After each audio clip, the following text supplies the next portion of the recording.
আসসালামু আলাইকুম। এখন আপনারা দেখবেন সংবাদ শিরোনাম। কাল মন্ত্রী এমপিদের শপথের জন্য প্রস্তুতি সম্পন্ন। সংসদের দক্ষিণ প্লাজায় ব্যতিক্রমী আয়োজন। সৌহার্দ্য বিনিময়ে এবার ইসলামী আন্দোলনের আমিরের বাসায় তারেক রহমান। জাতির উদ্দেশ্যে প্রধান উপদেষ্টার বিদায়ী ভাষণ। দল মত নির্বিশেষে ন্যায়ভিত্তিক ও গণতান্ত্রিক বাংলাদেশ গড়ে তোলার সংগ্রাম অব্যাহত রাখার আহ্বান। আর যেটি হলো গণতন্ত্রের সৌন্দর্য। যারা জয়ী হয়েছেন তারা মোট ভোটের প্রায় অর্ধেক পেয়েছেন, যারা জয়ী হতে পারেননি তারাও মোট ভোটের অর্ধেক পেয়েছেন। বিএনপির গুলশান কার্যালয় ঘিরে আজও উৎসবের আমেজ। মন্ত্রিসভা নিয়ে নানা আলোচনা। বিরোধীদের ছায়া মন্ত্রিসভা গঠনের সিদ্ধান্তকে স্বাগত জানালেন নেতারা।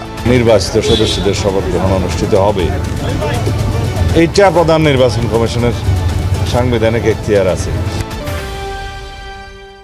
নতুন প্রধানমন্ত্রীর ইচ্ছা অনুযায়ী ঠিক হবে সরকারি বাসভবন, জানালেন উপদেষ্টা। মন্ত্রী প্রতিমন্ত্রীদের জন্য প্রস্তুত 37টি বাড়ি। নির্বাচন পরবর্তী সহিংসতার প্রতিবাদে রাজধানীতে 11 দলীয় জোটের বিক্ষোভ সমাবেশ। নোট অব ডিসেন্ট ছাড়াই পাশ করার শর্তে জুলাই সনদে সই করল এনসিপি। এবারের নির্বাচন মোটামুটিভাবে নিরপেক্ষ ও অন্তর্ভুক্তিমূলক বলল টিআইবি। নতুন এমপিদের 236 জনই কোটিপতি। টাঙ্গাইলের ভাতগ্রাম ভূমি অফিসের ঘুষ চাওয়ার ভিডিও ঘুরছে সামাজিক যোগাযোগ মাধ্যমে। জমির খাজনা দিতে চাওয়া ব্যক্তির কাছে 40,000 টাকা চাইছেন অফিস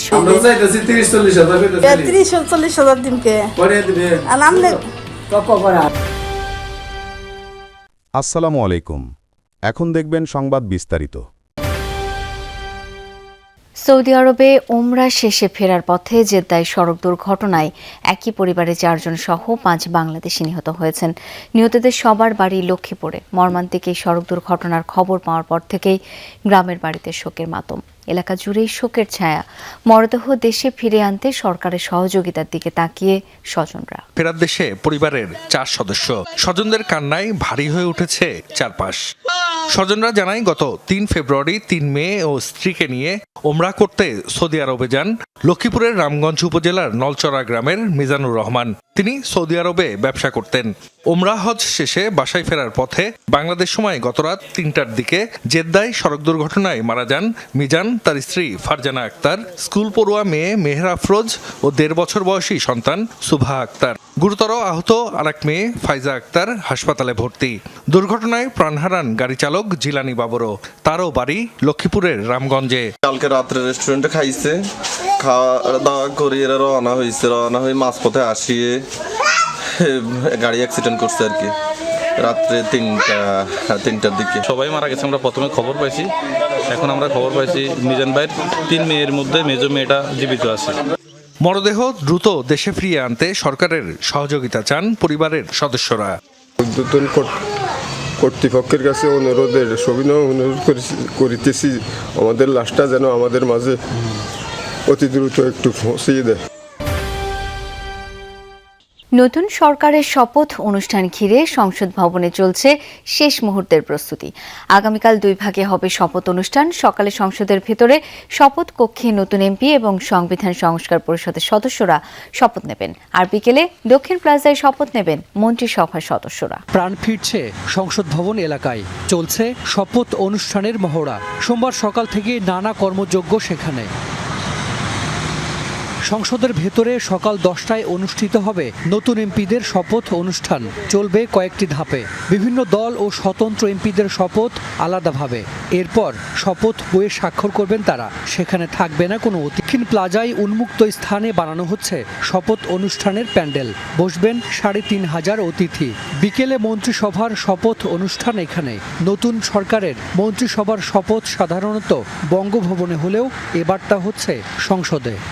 দুপুরে সংসদ ভবন এলাকায় যান বিএনপির যুগ্ম মহাসচিব শহীদ উদ্দিন চৌধুরী আনি। জানান অনুষ্ঠানে উপস্থিত থাকবেন জুলাই যোদ্ধা ও শহীদ পরিবার। নবীন প্রবীণের সমন্বয়ে গঠিত হবে মন্ত্রিসভা। ক্লিন ইমেজ এবং ফ্যাসিস্ট সরকারের সময় দীর্ঘদিন আন্দোলনকারীরাই মন্ত্রিসভায় স্থান পাবেন বলে জানিয়েছেন বিএনপির স্থায়ী কমিটির সদস্য হাফিজ উদ্দিন আহমদ।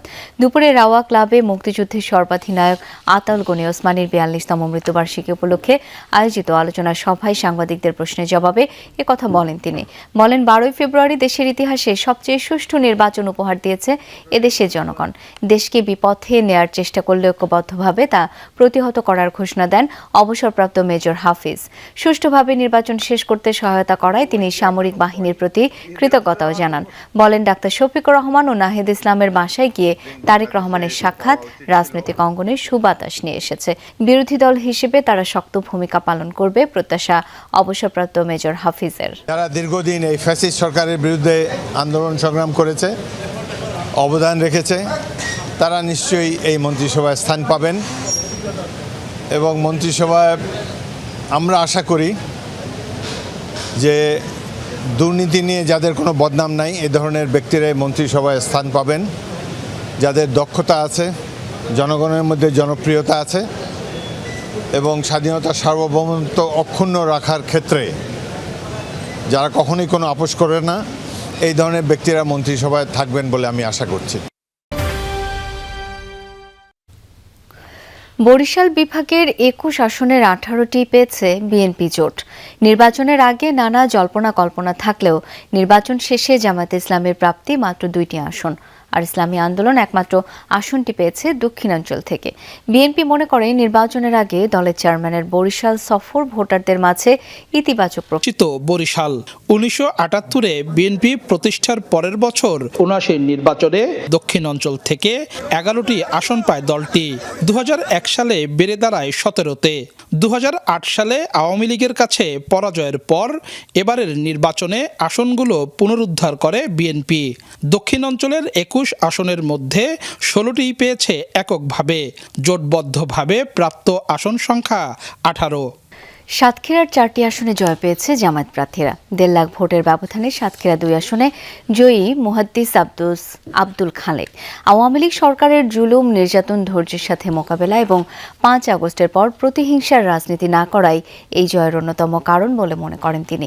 অপরদিকে ভরাডুবির কারণ খুঁজছে বিএনপি এবং দলীয় কিছু নেতাকর্মীদের দুষছেন জেলা বিএনপির আহ্বায়ক। তাদের কেমনভাবে বলেছে যে জামাতেরকে ভোট দিলে ফেসদের পথ সুগম হবে। এই অত্যাচার তারা প্রচুর অর্থ খরচ করেছে। আমি এটা কখনো সাতক্ষীরায় হয় নাই যে ভোটার প্রতি ন্যূনতম 1000। আমার বিভিন্ন ইউনিটের প্রেসিডেন্ট সেক্রেটারি আমাকে টেলিফোন করে বলেছে ভাই আমাদের কিছু করার ছিল না। পিরোজপুরে দুর্বৃত্তদের হামলায় আহত বিএনপি নেতা মহিউদ্দিন মল্লিক নাসিরকে উন্নত চিকিৎসার জন্য ঢাকায় আনা হয়েছে। ভর্তি করা হয়েছে পিজি হাসপাতালে। দুপুরে খুলনা মেডিকেল থেকে হেলিকপ্টার যোগে নাসিরকে রাজধানীতে আনা হয়। আহত নাসির পিরোজপুরে 1 আসনে ধানের শীষ প্রতীকের প্রার্থীর সদর উপজেলা নির্বাচন পরিচালনা কমিটির সভাপতি ছিলেন। একই ঘটনায় আহত শঙ্করপাশা ইউনিয়ন বিএনপির সাধারণ সম্পাদক রিয়াজউদ্দিন মল্লিক নিপু খুলনা মেডিকেলে চিকিৎসাধীন রয়েছেন। আহতরা জানান, গতরাতে পাড়ের হাট বাসস্ট্যান্ড সংলগ্ন এলাকায় 8 থেকে 10টি মোটরসাইকেলে আসা দুর্বৃত্তরা তাদের উপর হামলা চালায়। এলোপাতাড়ি কুপিয়ে পালিয়ে যায় তারা। প্রথমে 2 জনকে উদ্ধার করে নেওয়া হয় সদর হাসপাতালে, পরে রেফার করা হয় খুলনা মেডিকেলে। লিখিত অভিযোগ পেলে আইনগত ব্যবস্থা নেওয়া হবে বলে জানিয়েছে পুলিশ।